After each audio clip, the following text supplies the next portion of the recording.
힘으로 안 될 때, 내 힘으로 안 될 때, 빈손으로 걸을 때, 빈손으로 걸을 때, 내가 고백해 여호와 이래. 고백해 여호와 이래. 우리 가슴에 손을 대시고 우리 모인 이곳에 우리 모인 이곳에 주님 함께 계시네. 주님 함께 계시네. 누리네 아버지 은혜. 누리네 아버지 은혜.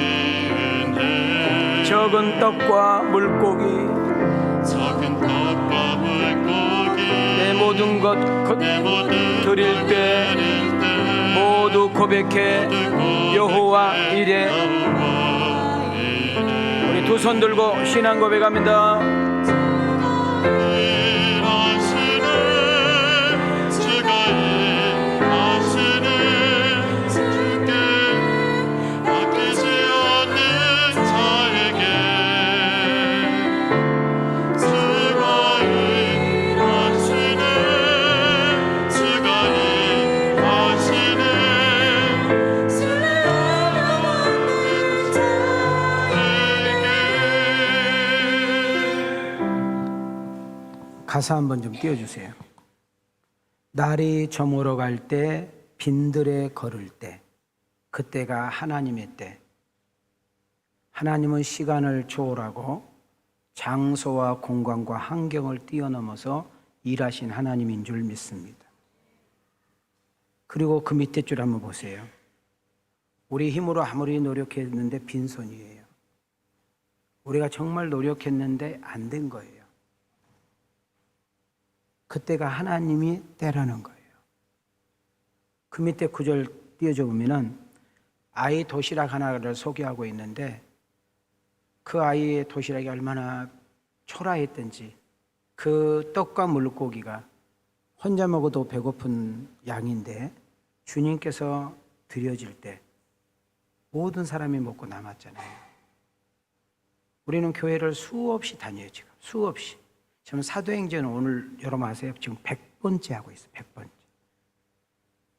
근데도 담임 목사가 사도행전을 하는 이유는 하나님은 가상의 하나님도 아니고 누가 만들어낸 신화도 아니고 하나님은 시퍼렇게 지금도 살아가셔서 우리와 함께 하신 역사인데 아직도 교회를 다닐 때 종교인으로 다니고 예배를 드릴 때 핸드폰은 2시간, 3시간, 5시간 게임 한 번 하면 막 밤을 새면서 예배 30분 말씀도 제대로 집중 못해서 예배 드리는 여러분 모습 보면 정말 안타까운 거예요.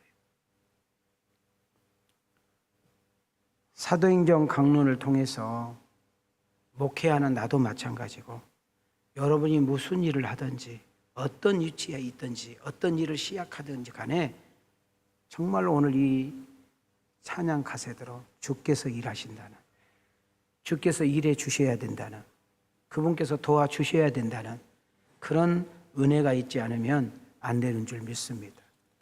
다시 한번 이야기해요. 하나님은 환경, 시간, 형편, 처지, 내 수준, 내가 가지고 있는 양 다 초월하셔.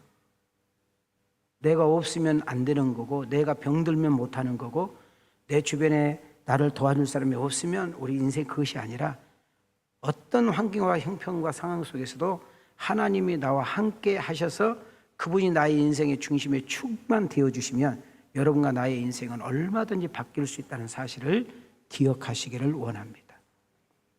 저는 사람을 누구를 만날 때 뭘 보는 습관이 있느냐면 눈을 보는 습관이 있어요. 눈. 뭐를 봐요? 여러분 다른 거 다 속여도 눈은 못 속여. 거짓말하는 사람들 다 눈에 있고, 특히 우리가 죄를 짓고 떳떳하게 살지 못한 사람은 영적으로 맑은 사람들 앞에 딱 서면요 쳐다보지 못해. 그거는 누구도 똑같은 거예요. 근데 내가 바르고 영적으로 늘 있고 늘 이렇게 살잖아 그러면 누구 앞에서도 당당하는 거예요. 나는 우리 왕성 가족들이 누구 앞에서든지 어느 곳에서든지 그 예수의 이름의 권세로 당당하기를 주님의 이름으로 축복합니다. 할렐루야. 우리가 주일을 맞이해서 정말 귀한 시간, 소중한 시간, 정말 이 시간을 쪼개서 여러분들 오셨단 말이죠. 오늘 여러분 앉아있는 자리가 주님을 만나는 자리요, 주의 음성을 듣는 자리요, 하나님의 함께 하심을 느끼는 자리가 되어서 세상에서 줄 수 없는 은혜와 평강이 우리 10년 가운데 충분하게 채워져서 한 주간 동안 직장으로, 학교로, 사업장, 가게, 일터로 여러 가지 속상하고 힘든 일 가운데도 그냥 살아가는 것이 아니라 넉넉하게 살아가고, 그냥 되어지는 것이 아니라 그분의 손으로 이끄심을 받아서 한 주간 동안 승리하는 그런 복 있는 우리 왕성 가족들이 되어지기를 주님의 이름으로 축복합니다. 힘들 때, 인생이 어려울 때, 여러분의 생활이 내 뜻대로 잘 되지 않을 때, 너무너무 힘들고 힘써도 봐도 안 되고 그냥 길을 써봐도 안 될 때 정말 우리는 번아웃 되는 거거든요.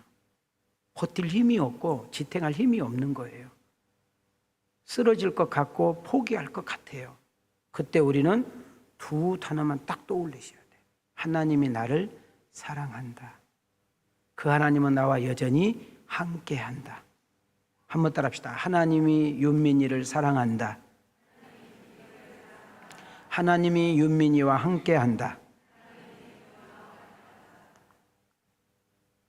그분이 오늘 이 예배 회중에 우리에게 임하셔서 당신이 꼭 하실 말씀을 우리에게 전해주시고, 그 말씀이 내 심령 밭에 떨어질 때 그것이 힘이 되고 능력이 되고 지혜가 되고 은혜가 되고, 그리고 삶의 현장에서 이것을 사용할 때 그것이 무기가 되고 그것이 기술이 되고 그것이 지혜가 되고 그것이 능력이 되고 그것이 삶의 활력이 되는 역사 일어날 줄 믿습니다.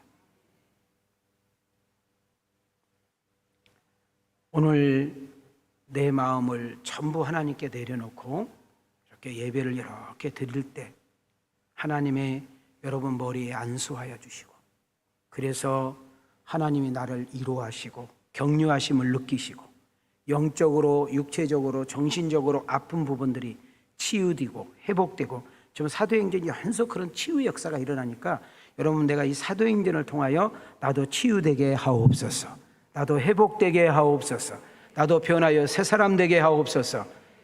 여러분, 죄 짓고 와서 찝찝하고 무거운 걸음으로 왔는데 성령님께서 회개하게 할 때 하나님이 나에게 기쁨과 평안으로 바꾸어 주시고 다시 한번 우리를 일으켜 세우심을 느끼고 돌아가는 그런 복 있는 자리가 되기를 원하시면 아멘 합시다. 여러분, 아멘을 저는 아무 데에다 아멘은 자체를 별로 싫어해요. 그래서 집회를 한 번씩 가보면 말씀을 전하러 가면 어떤 경우는 막 무조건 아멘해요. 나 그거 되게 내가 잘못됐다고 이야기해. 하나님 말씀에만 아멘해야 돼. 예. 사람의 말을 하는데, 어떤 인기 있는 사람이 말할 때 그 아멘이요. 하나님 말씀에만 아멘을 해야 돼. 제가 여러분에게 하나님 말씀을 가지고 여러분에게 코를 할 때 왜 아멘이 중요하냐? 아멘이라는 단어는 세 가지 단어가 복합되어 있어. 맞습니다라는 단어예요. 지금 목사님 그렇게 말씀한 거 맞다라는 뜻이에요. 두 번째로는 그렇게 말씀한 것이 나에게도 그렇게 될 것을 믿는다는 거예요. 세 번째로는 나도 그렇게 되고 싶고 그렇게 살고 싶다는 뜻이에요. 이것이 합쳐서 아멘이야. 그래서 여러분, 건강한 사람은 늘 입술에 긍정적이고 기쁨이 있고 감사가 있는 것처럼 내 신앙의 척도는 아멘에서 나오는 거예요. 그러니까 우리가 특히 사도행전 한 장 한 장 이렇게 넘어갈 때에 여러분의 신앙이 아멘 신앙으로 바뀌어지는 은혜가 있기를 축복해요. 이 이야기를 하는데도 아멘을 안 해. 참 연구 대상이요. 자, 우리 옆 사람하고 인사해봐요. 당신 아멘 하면 다 할 것 같은데. 시작. 자, 우리 한번 인사 한번 하고 말씀 듣겠습니다. 자, 우리 두 손을 이렇게 들으시고, 자, 우리 모처럼 만났잖아요. 하나님이 당신을 사랑합니다. 자, 우리 앞뒤로 인사합시다. 하나님이 당신을 향한 계획이 큽니다. 자, 다시 한번 우리 좌우로 인사합시다. 꼭 은혜 받고 주님 만나고 가십시다. 자, 우리 한번 두 손을 이렇게 들으시오. 자, 사도행전 강해를 통하여 내 인생이 통째로 바뀌리라. 3번 시작.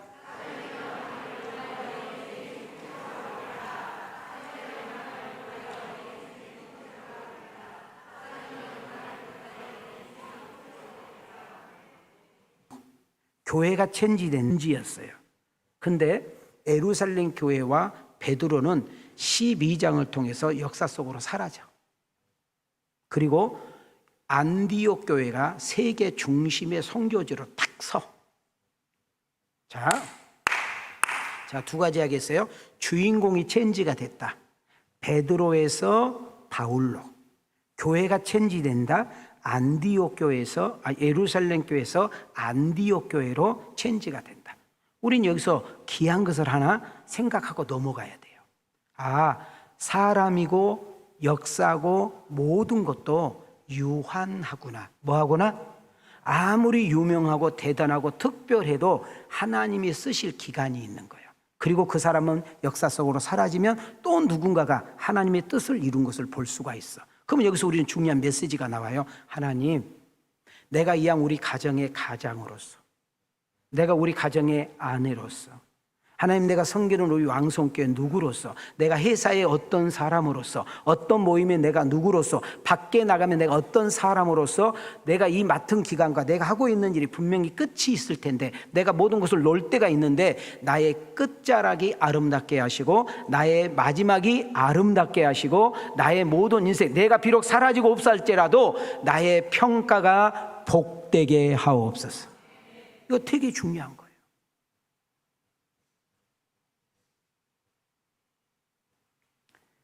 예루살렘 교회는 2번 더 나옵니다. 사도행전 15장과 23장에 가면 예루살렘 교회가 한 번 더 등장해요. 근데 베드로라는 사도는 더 등장하지 않아요.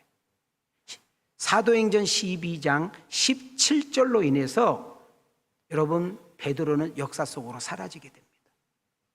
그리고 대신 그 자리에 바울이라는 사람을 놓게 되는 거예요.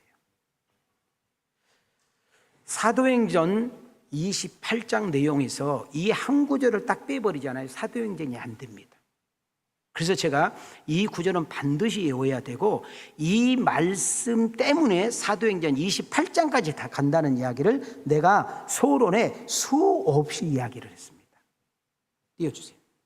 자, 우리 두 손을 들으시고 이 말씀은 반드시 암송을 하셔야 해요. 시작. 오직 성령이 너희에게 임하시면 너희가 권능을 받고 예루살렘과 온 유대와 사마리아와 땅끝까지 이르러 내 증인이 되리라 하시니라. 하나님의 사랑이, 십자가의 은총이, 구원의 역사가 어디서부터 시작했어요? 예루살렘으로부터 시작했어.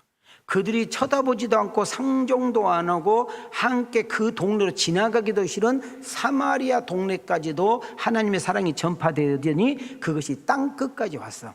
자, 땅끝을 제가 여러분 수없이 이야기했는데, 여러분이 서 있는 곳, 여러분의 삶의 무대가 땅끝인 줄 믿으시기를 주의 이름으로 축원합니다. 하나님의 사랑이, 하나님의 복음이, 하나님의 은총이 나에게서 끝나지 않고 땅끝까지 흘러가기를 원하는 거예요. 자, 지도 한번 띄워주세요. 자, 유다에서 이 복음이 사마리아로 가더니 그 로마로 훑어서, 로마가 전 세계를 지배함으로 인해서 거기가 기독교가 국교가 기독교가 되면서 여러분 빠른 세계에 이런 복음이 전 세계로 쫙 편만하게 퍼지는 역사를 보게 되는 것입니다. 이것이 선교 현장의 발자취입니다.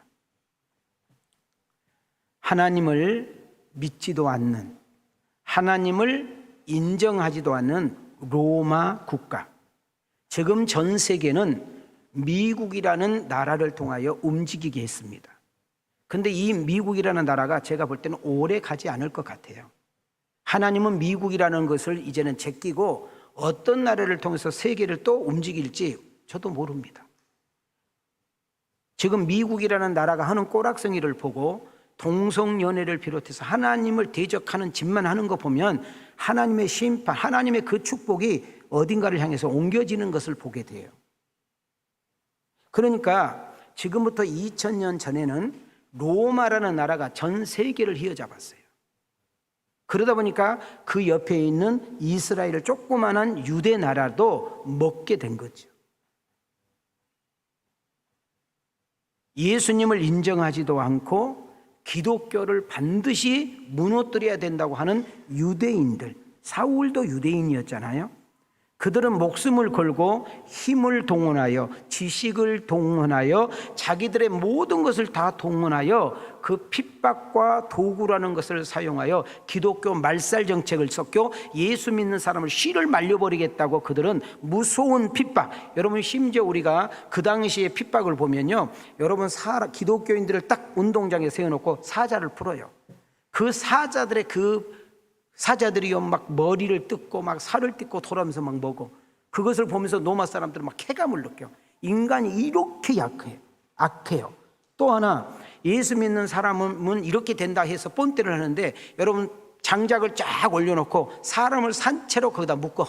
그리고 불질러서 태워버려. 이걸 화형이라고 그래. 왜? 그 몇 사람을 죽임으로써 기독교인들에게 공포를 주면서 너희들 예수 믿으면 이렇게 된다는 것을 보여주는 거거든요.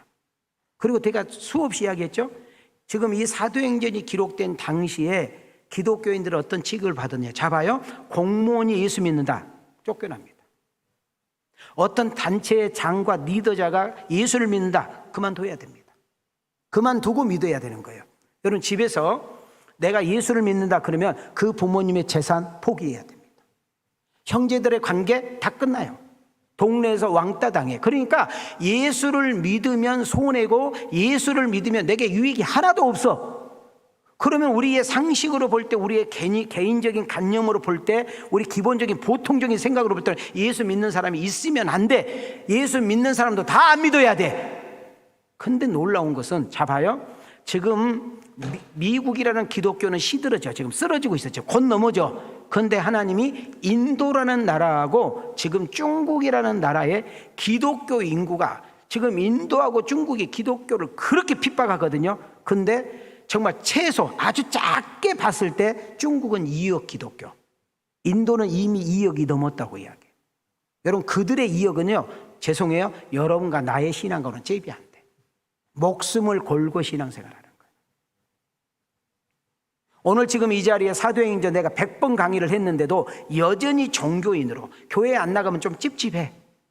오늘 그 예배 좀 빠지면 차가 뒤에서 받아버릴 것 같아. 내가 오늘 좀 이렇게 좀 교회 예배 좀 안 나오고 나면 골프 치러 가가지고 영 골프가 안 될 것 같아. 이런 수준에 앉아있는 사람들이 있으면 안 되겠죠. 어려운 시간 내 가지고, 힘든 시간 내 가지고 정말 갈까 말까 갈등해서 오셨잖아요. 내가 온 것 같지만 성령이 오게 하셨고, 여러분 박윤민 목사가 지금 말씀을 전한 것 같지만 하나님이 지금 저 박 목사님을 통해서 내게 하신 말씀이 있다고 할 때에는요, 여러분 나에게 시선을 고정해서 딴 데 볼 수가 없는 거예요. 여러분 지금 박윤민 목사 여기까지 올 때 내가 온고 몇 번 봤나요? 거의 안 봤어. 그럼 내가 IQ 98이 온고를 안 보고 여기까지 하려면 내가 얼마나 노력을 해야 되겠어. 어제도 1시 58분에 내가 자, 1시 58분에. 나는 욕심이 있어, 욕심. 어떻게든 여러분 눈만 보고 설교하고 싶은 욕심이 있어. 그러려면 내가 이걸 전체 먹어야 되잖아. 은혜는 내가 이렇게 한다고 되는 거 아니에요. 여러분 이거 앉아서 나만 찾는 은혜가 돼. 은혜는 성령이 주시는 거예요. 근데 여러분이 정말 사모하는 마음을 가지고, 심령이 가난한 마음을 가지고 오늘 우리 목사님을 통해서 하나님께서 무슨 말씀 하실까? 이런 마음만 앉아있으면 성령께서 역사하시는 거예요.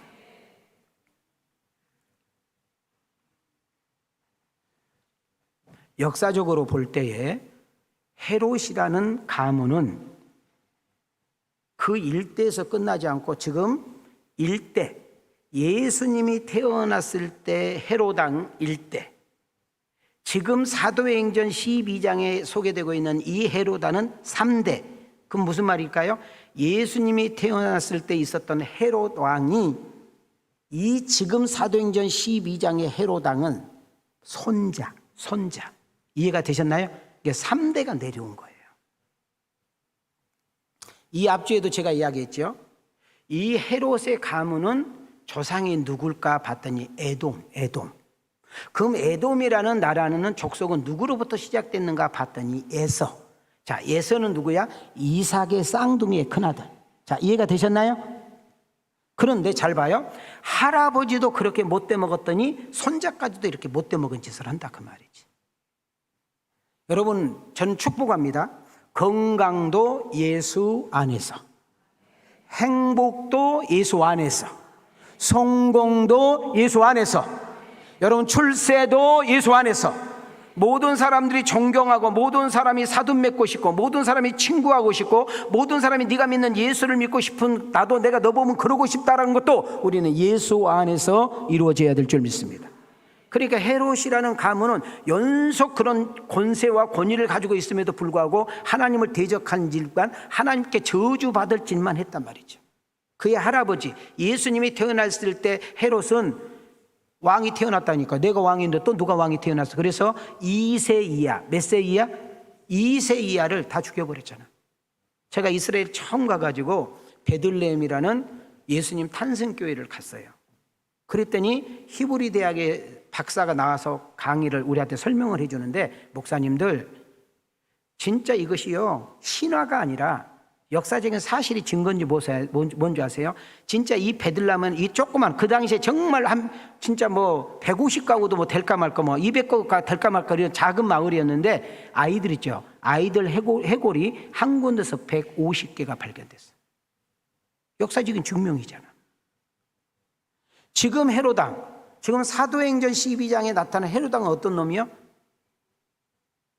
예수님 제자 중에 야고보를 수장시키고, 그것을 보니까 막 유대인들이 와, 너 잘한다 그러니까 기독교인들이 가장 존경하고 많이 따르는 베드로까지 감옥에 쳐 넣어버리는 그런 일들을 하고 있는 것을 보게 되는 것입니다.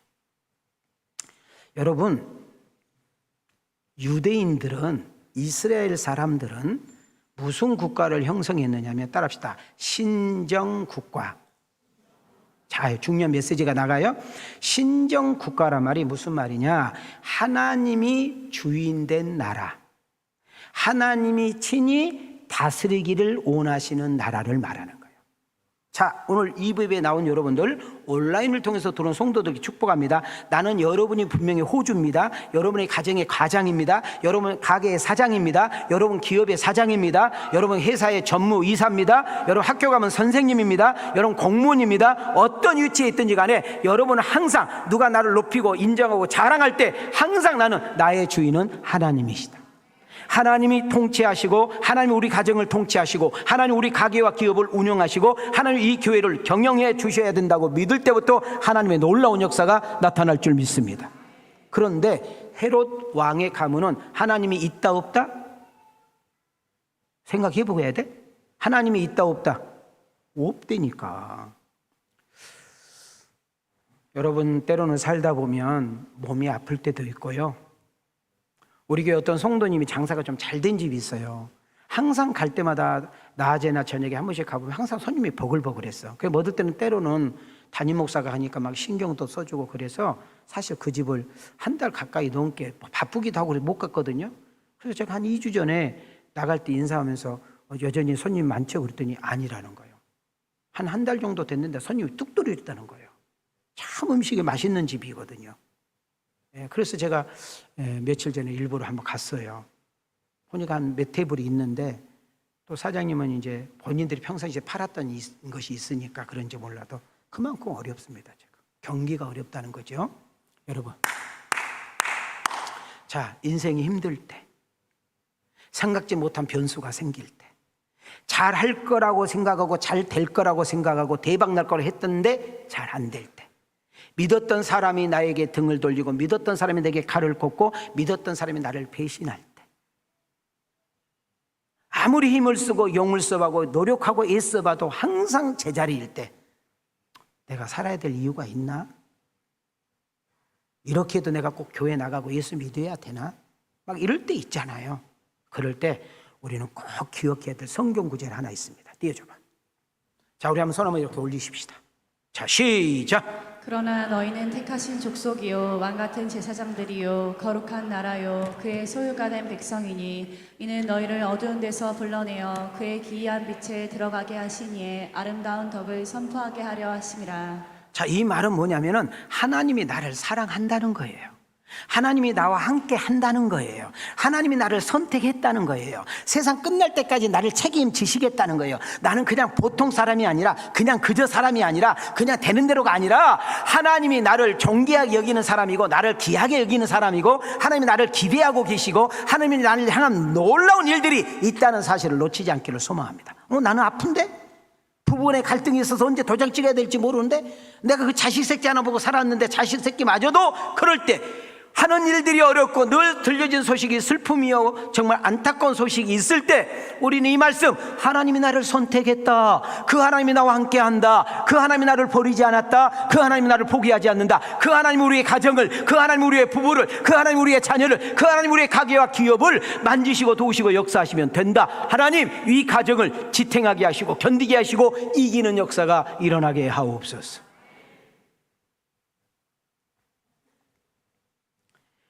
헤롯 가문과 하나님의 교회는 연속 부딪히는 싸움이 이어갑니다. 여러분, 하나님과 대적해서 이길 수 있나요? 제가 이 앞주에 이야기했죠. 하나님께 까불지 마, 하나님께 건방 떨지 마, 하나님께 교만하지 마. 내가 단어 기억하죠? 여러분, 지금까지 역사, 세계적인 역사를 봐도 하나님 없다고 까분 사람, 니체를 비롯해서 하나님 앞에 대적했던 공산국가, 하나님께서 그냥 절대로 끝낸 적 없어요. 오늘 이 사도행전 12장 23절 헤롯 왕의 마지막에서 우리는 시청각으로 깨달아야 돼요. 시작. 헤롯이 영광을 하나님께로 돌리지 아니하므로 주의 사자가 고치니 벌레에게 먹혀 죽으니라. 하나님께 까불다가, 하나님께 건방 떨다가, 하나님 앞에 뭔가 지가 되는 것처럼 이렇게 하다가 결국 이렇게 된 거예요. 여러분, 자 봐요. 사람의 교통사고 나서 너무 어떻게 갔는데 누가 칼로 찔렀대. 어머 어떻게, 아이고 그 누구 그 물에 빠져서 그랬다. 어머 어떡하냐. 우리 이러잖아요. 안 그래? 잘 죽었어? 근데 잘 봐요. 지금 왕의 복을 입고 단상에 딱 앉아서 수많은 군중들 앞에서 지금 위험을 가지고 이야기를 하고 있어 지금. 근데 느닷없이 막 눈에서 코에서 막 벌레가 그냥 잔뜩 불어가지고, 여러분 봐요. 송장 뼈 하나 남기지 않고 그게 싹 없어져 버렸어. 무서워 안 무서워? 가서 봐야 돼? 무서워 안 무서워? 하나님은 그 시청각을 통해서 깨닫게 한 것이 뭐예요? 하나님은 계신다. 하나님은 역사의 주인이시다. 하나님은 시퍼렇게 살아 계신다. 하나님은 우리의 말하는 것과 우리의 행동하는 것을 다 보고 계신다는 사실을 그들을 통해서 깨닫게 하고 있는 줄 믿습니다. 나는 여기서 여러분에게 축복합니다. 하나님, 내 인생의 말로가, 나의 인생의 끝자락이 이렇게 비참하게, 이렇게 여러분 초라하게, 이렇게 저주받은 인생으로 끝나는 것이 아니라, 하나님, 내가 지금까지 엉망진창으로 살고, 내가 정말 건방 떨고, 내가 교만 떨고, 하나님이 없는 것처럼 말했다 할지라도 내가 이 사도행전을 통하여 내가 변화되고 새 사람이 되어서 하나님, 내 인생의 끝자락에만큼은 내 자녀들에게는 은혜의 통로가 되게 하옵시고, 하나님, 내 가게와 내 기업에는 잘됨의 통로자가 되게 하옵시고, 내 자녀 후손들에게는 믿음과 구원의 통로가 되게 하옵소서. 그런 주인공은 내가 되기를 원하시면 두 손 들고 아멘. 할렐루야. 사도행전 12장을 한눈으로 볼 수 있도록 설명해 드릴게요. 1절부터 4절은 헤롯이 아주 얍삽한 머리를 가지고 자기가 천년만년 살 것처럼 자기의 권세를 가지고 기독교인들을 완전히 말살하겠다는 그런 음모가 있습니다. 5절부터 17절까지는 베드로라는 사도가 억울하게 감옥에 갇혔다는 이야기를 듣고 마리아의 집에서 많은 사람들이 기도했습니다. 그 기도할 때, 잡아요. 마리아의 집에서 기도할 때 하나님의 역사는 감옥에서 일어난 거예요. 자, 여러분들이 여기서 기도할 때, 여러분 저 미국에 있는, 저 우간다에 있는, 카나다에 있는, 필리핀에 있는, 내가 여기서 기도할 때 부산에서 사는 딸이 내가 여기서 기도할 때 인천에 있는 내 아들에게 역사한다는 사실을 믿으셔야 돼요. 그리고 마지막으로 18장에서 25장은 하나님 앞에 건방 떨다가, 정말 하나님 앞에 교만 떨다가 인생 비참하게 끝난 그 헤롯 왕의 말로와 그렇게 기독교가 핍박하면 예수 믿는 사람이 없을 것 같은데 기독교의 놀라운 부흥의 역사를 사도행전 12장을 통하여 끝나게 되면서 13장으로 안디옥 교회와 사울이라는 사람으로 바톤이 이어진다는 것을 우리에게 보여줬는, 자, 예루살렘 교회에서 안디옥 교회로 베드로라는 사람을 통하여 바울로 연결된 것처럼 여러분의 축복이, 여러분의 은혜가, 여러분의 좋은 일들이 내 대에서 끝나지 않고 내 자녀들에게, 내 후손들에게 흘러가는 역사가 있기를 주님의 이름으로 축원합니다.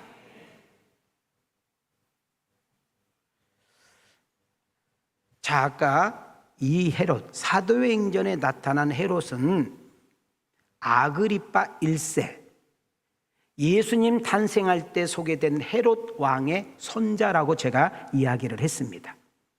1절부터 4절까지 이 앞전에 이야기했지만, 여러분, 사람이 어떤 일을 처리할 때, 여러분들이 어떤 일을 결정하고 선택할 때, 적어도 예수 믿는 크리스찬이라면 항상 이 세 마디를 되새겨보고 물어봐야 돼요.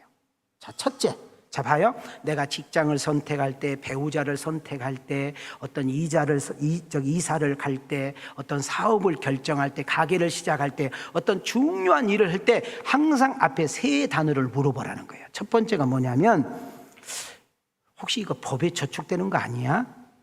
혹시 이거 불법 아니야? 이걸 생각해야 돼.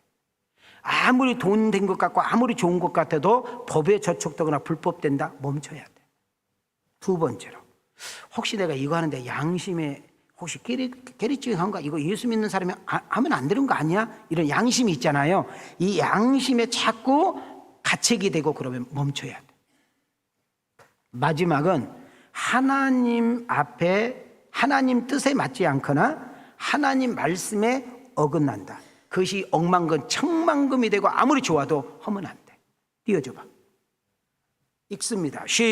눈으로 보지 말고 읽으세요. 시작. 하나님 앞에서 죄와 불법은 아닌지 확인 후 선택하고 결정해야 합니다. 예수 믿는 성도의 인생관과 신앙관의 자세입니다. 아무리 좋아도, 아무리 유익이 돼도 하나님께 죄가 된다면, 하나님이 싫어하는 일이라면, 누군가에게 피해를 주고 누군가에게 상처를 주는 일이라면, 내게 아무 유익이 없고 아무리 대박 날 것 같고 아무리 잘 되는 것 같아도 스톱! 해야 되는 거예요. 우리 예수 믿는 크리스찬들은 말을 할 때, 행동을 할 때, 무엇을 할 때든지 예수 그리스도의 이름으로 해야 되고, 여러분의 말과 여러분의 행동과 여러분의 지식과 여러분의 지혜와 여러분의 재능과 여러분의 권세가 누군가를 살려내는 일에, 누군가를 세우는 일에, 누군가를 잘되게 하는 일에 쓰임을 받는 복 있는 자가 되어지기를 주님의 이름으로 축원합니다. 그런데 본문에 보세요. 헤롯이라는 왕은 자기의 힘과 권세를 이용하여 하나님의 교회를 대적하고 하나님의 사람을 잡아다가 죽이는 일을 합니다.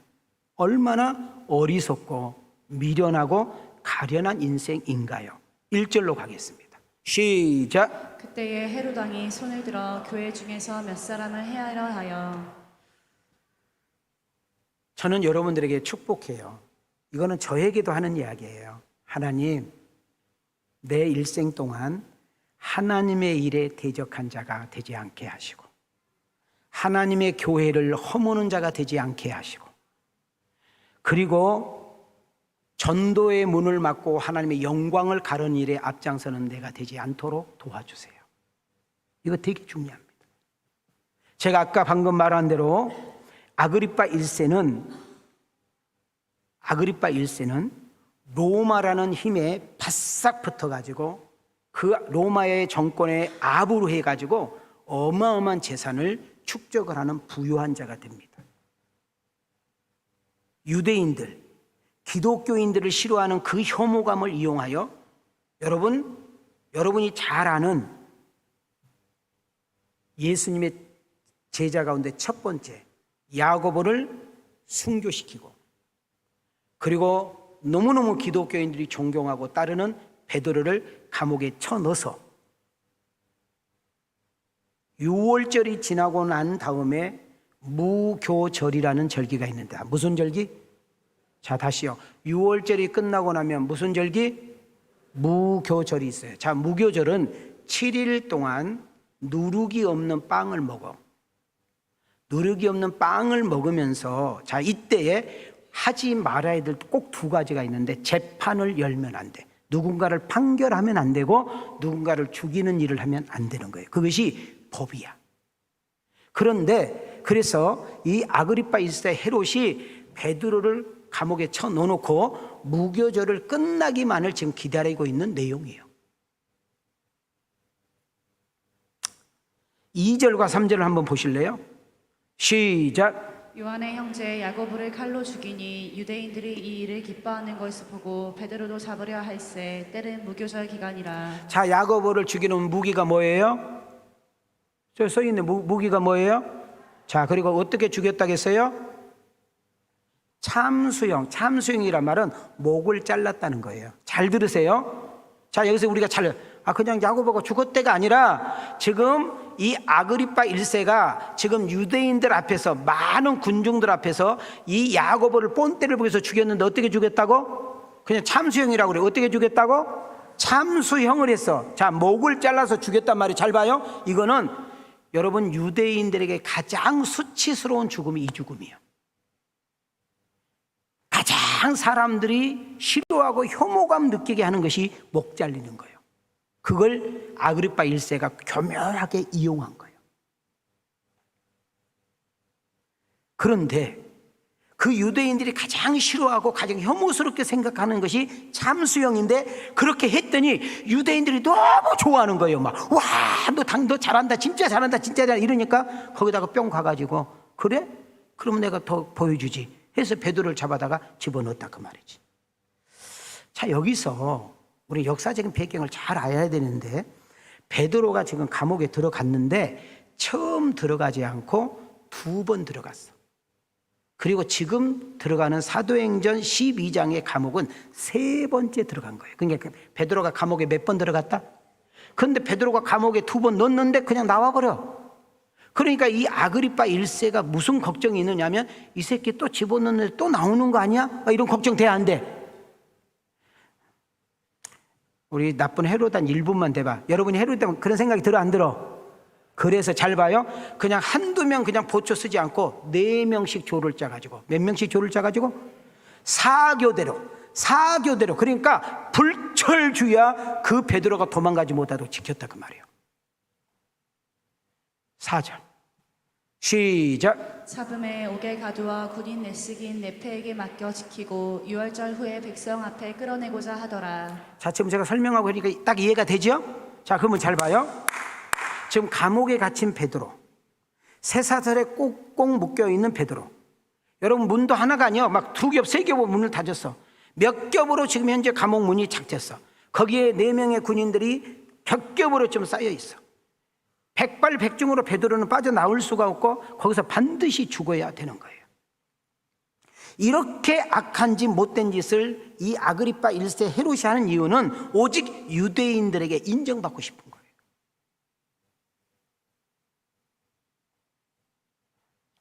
여러분, 여기서 우리는 뭘 생각을 해야 돼요?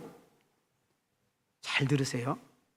누군가가 어려운 일을 당할 때, 누군가가 아파서 사경을 헤맬 때, 누군가가 암으로 인해서 생명이 꺼져갈 때, 누군가가 기업이 어려움을 당해가지고 도산한다는 이야기를 들을 때, 어떤 자녀로 인해서 그 집안에 정말 풍지박살이 났다 할 때, 그렇게 밝고 행복한 가정에 어떤 고난과 문제가 생겨서 검정구름으로 꽉 덮여서 그 집안이 끝날 것처럼 느꼈을 때, 잘 봐요.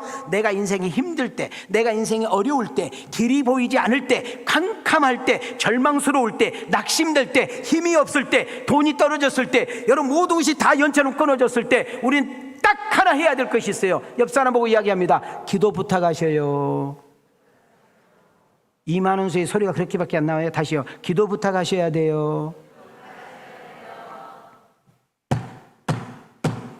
우리는 태어나서 간 속에 죽어서 화장터에 갈 때까지 혼자 안 돼요. 우리는 누군가의 도움을 받아야 되고, 누군가에게 신세를 져야 되고, 누군가에게 도움을 요청해서 살아야 될 존재들이에요. 대통령을 비롯하여 여러분 모든 장관, 모든 교수, 모든 정치인, 모든 기업인, 모든 부모, 모든 학생, 모든 누구는 언젠가 인생에 어려움이 있고 빨간불이 오고 힘든 일이 올 때 우리는 나 혼자라는 것 때문에 절망하고 나 혼자라는 것 때문에 낙심하고 내가 가진 것이 없을 때, 내가 빽이 없을 때, 내가 아는 것이 없을 때, 나를 도와준 사람이 없을 때 우리는 인생을 포기하면서 목을 끊어버려요, 스스로. 베드로는 캄캄한 감옥에 있지만,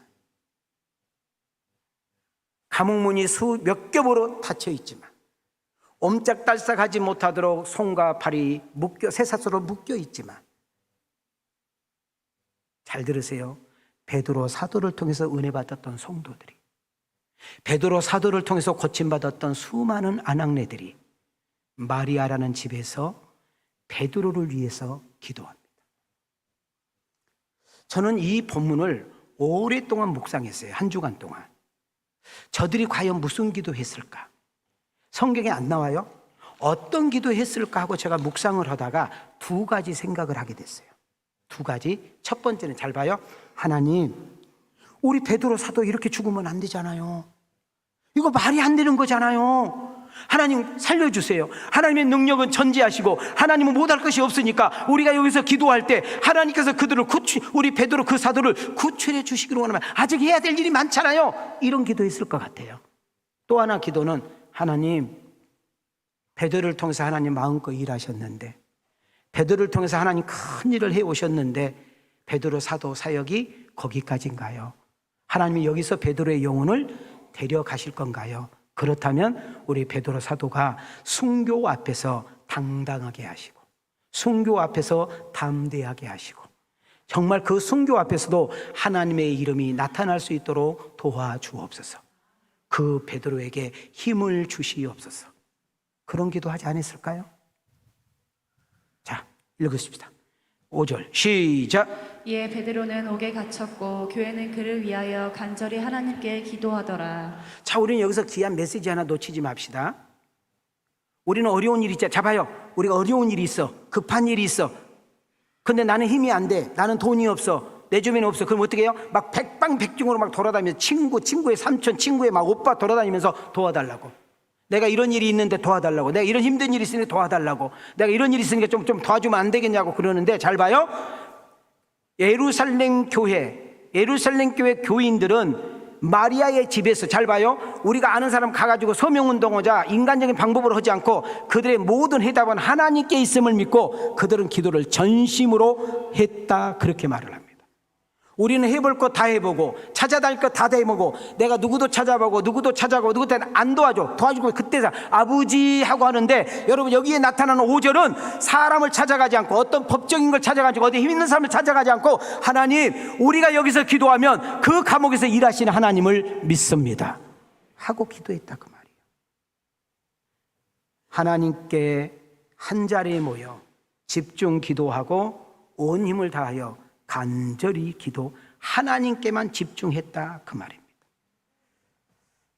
사도행전 12장 12절로 가겠습니다.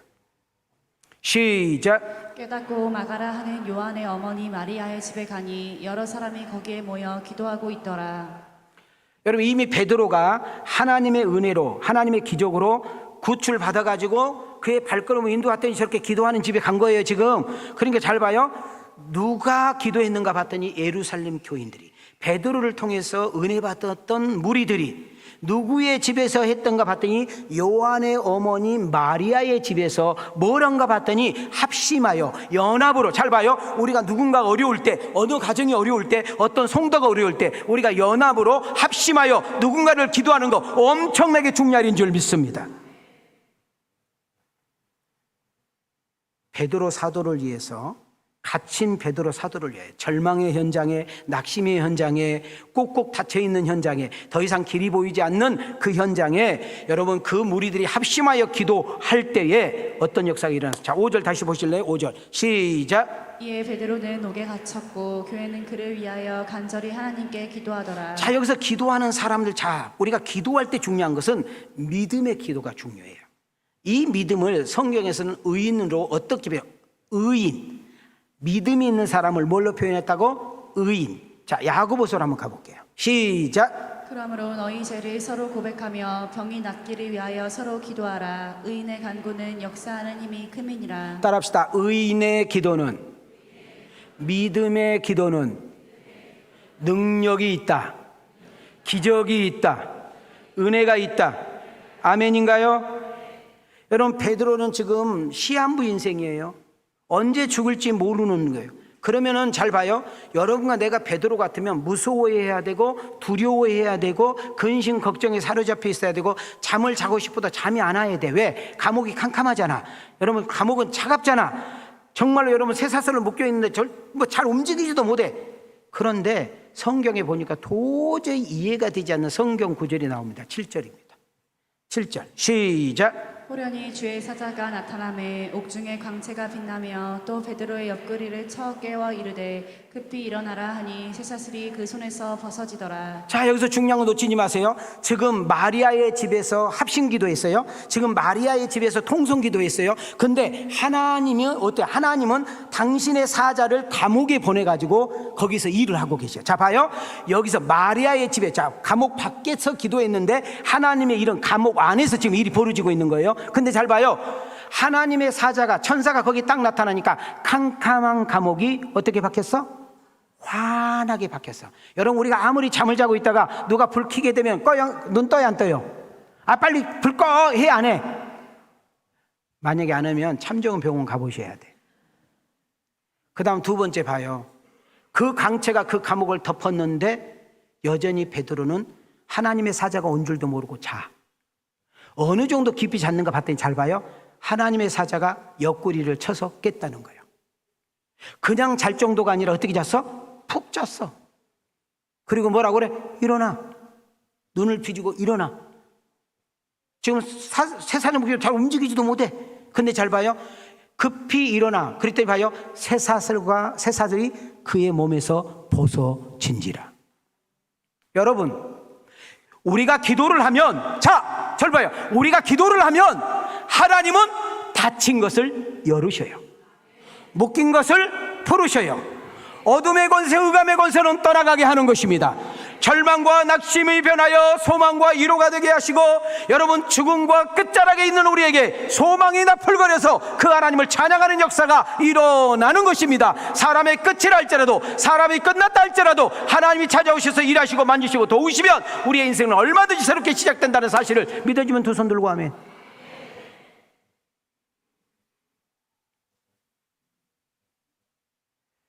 저는 이 베드로 감옥을 좀 묵상을 좀 해봤습니다. 제가 베드로라고 생각하고 저는 이해가 안 돼요. 내 믿음 가지고는 이해가 안 됐거든요.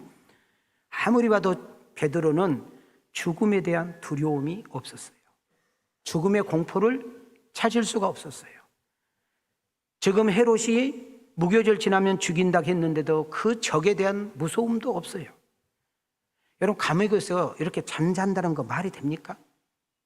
천사가 나타났는데도 모르고 자.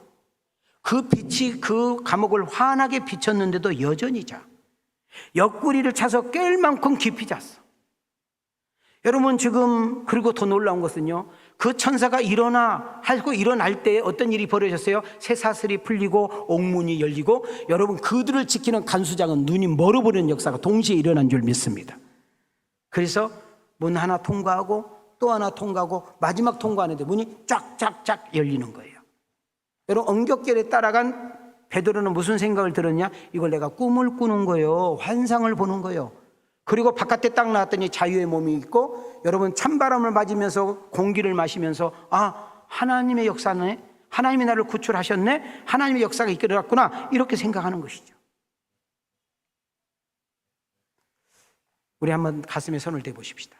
한번 따라합시다. 기도는 신비다. 기도는 따라서 능력이다. 기도는 기적이다. 여러분, 우리가 기도할 때 풀립니다. 기도할 때 열립니다. 내가 아까 아멘 이야기 했잖아. 아멘. 내가 지금 하나님 말씀하고 있잖아. 아멘에다가 옆집 개 죽었어요? 다시, 기도하면 풀립니다. 기도하면 열립니다. 기도하면 해답을 주십니다. 기도는 집에서 했는데 역사는 감옥에서 일어나는 줄 믿습니다. 그러니까 우리는 혼자가 아니라는 거예요. 내가 힘들 때 혼자가 아니요, 내가 어려울 때 혼자가 아니요, 내가 아플 때 혼자가 아니요, 절망할 때 혼자가 아니요, 무서울 때 혼자가 아니요, 누군가 널 위해 기도하네. 우리가 기도하면 하나님 나라가 바빠요. 우리가 기도하면 하나님의 천사가 바쁘게 움직여요. 우리가 기도하면 하나님의 영이 바쁘게 움직이는 역사 일어날 줄 믿습니다. 누군가 널 위해 기도하네. 우리 가슴에 손을 대시고, 당신이 지쳐서 기도할 수 없고 기도할 수 없고 눈물이 빗물처럼 빗물처럼 흘러내릴 때 주님은 아시네. 당신의 약함을 사랑으로 돌봐주시네.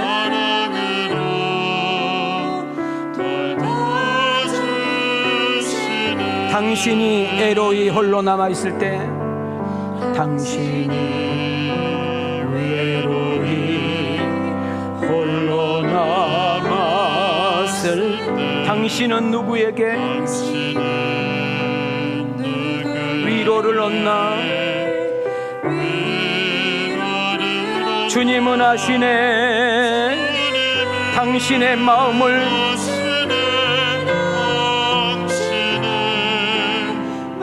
그대 홀로 잊지 못함을.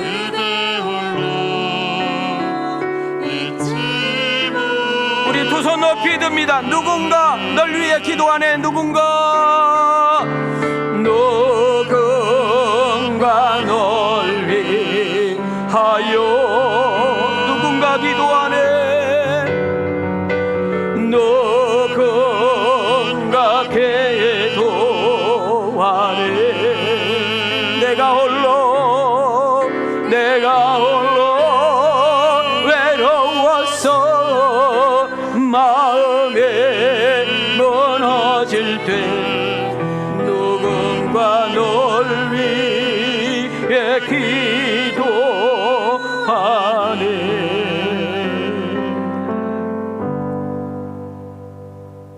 오늘 이 설교는요, 여러분 귀로 듣지 말고 가슴으로 쳐지기를 원합니다. 제가 인생 길게 살지는 않았지만 한 군데서 32년 넘게 섬기면서 기도라는 것을 저에게 정돈한다면 이렇습니다. 기도는 시간, 공간, 모든 것을 초월한다.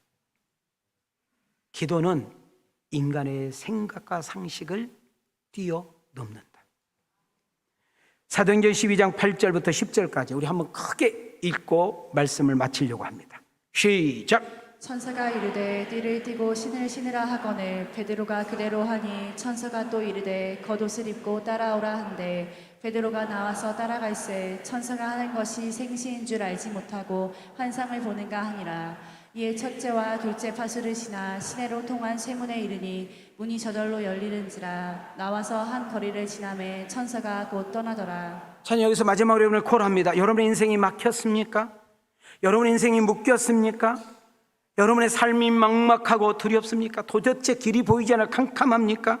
내가 그렇게 희망을 가져볼 노력했는데 희망마저도, 여러분 인생의 끝자락마저도 가능성이 사라져버리는 그런 놀라운 속에 한숨과 절망 속에 있지는 않습니까? 내 형편과 처지와 상황이 오직 베드로와 같지는 않습니까? 그때 기도가 답입니다. 기도가 해답입니다. 우리는 하나님이 주신 믿음을 가지고 기도하면 성령님께서 일하실 줄 믿습니다. 여러분 누군가에게 기도를 부탁하면 우리는 합심하여 기도해 줄 것이고, 그때 하나님의 사자들이 여러분 공간과 형편과 나라와 시간과 공간을 초월하여 당신의 뜻대로 일하시는 역사가 일어날 줄 믿습니다. 저는 사도행전 강론을 통하여 이 설교를 듣는 사람들마다 기도의 힘과 기도의 능력을 경험하게 하옵소서. 하나님의 살아계심을 체험하여 누군가의 간증이 아니라 내 간증을 통하여 하나님께 영광 돌리는 주인공이 여러분과 내가 되기를 원하시면 두 손 들고 아멘합시다. 기도하면 주께서 일하십니다. 기도하면 성령님께서 도우십니다. 기도하면 하나님께서 일하십니다. 성령님, 우리 한 주간 동안 이 세상 살아갈 때 기도하면서 하나님의 기적을 체험하게 하시고 당신의 뜻을 이루며 수많은 영혼들을 주께로 인도하며 하나님의 영광을 나타나며 복 있는 은혜의 통로자로 쓰임을 받는 우리 왕성 가족, 우리 모든 성도들이 되게 하옵소서. 여러분, 사도행전의 12장의 기적이 아니라 지금도 하나님은 얼마든지 여러분 삶의 현장에서 기적이 일어날 수 있음을 기억하고 기도를 사용하시고 기도를 활용하시고 기도를 쓸 수 있는 복 있는 여러분과 내가 되어지기를 주님의 이름으로 축원합니다. 주님의 이름으로 축복합니다. 은혜 주신 하나님께 영광의 박수. 축복하여 주시옵소서. 이제는 우리를 영 죽을 자에서 영 죽은 우리를 대신 십자가에서 죽으시고 우리를 살리신 그리스도의 은혜와 우리를 사랑하셔서 독생자 예수 그리스도를 이 땅에 보내시고 우리의 모든 죄를 그리스도에게 전가하시고 우리를 살리신 하나님의 무한하신 사랑하심과 또 오늘도 성령께서 함께 우리들의 심령 가운데 예배 중에 교통하게 하시는 성령님의 놀라운 교통하심이 오늘 아버지 앞에 마음을 합하여 기도하며 하나님 아버지 앞에 감사와 영광을 돌린 모든 교인들 위해 이 시간 온 열방에서 하나님의 말씀을 들고 선포하는 선교사님들과 사역지와 가족들 위해 이제로부터 영원 있을지어다. 아멘.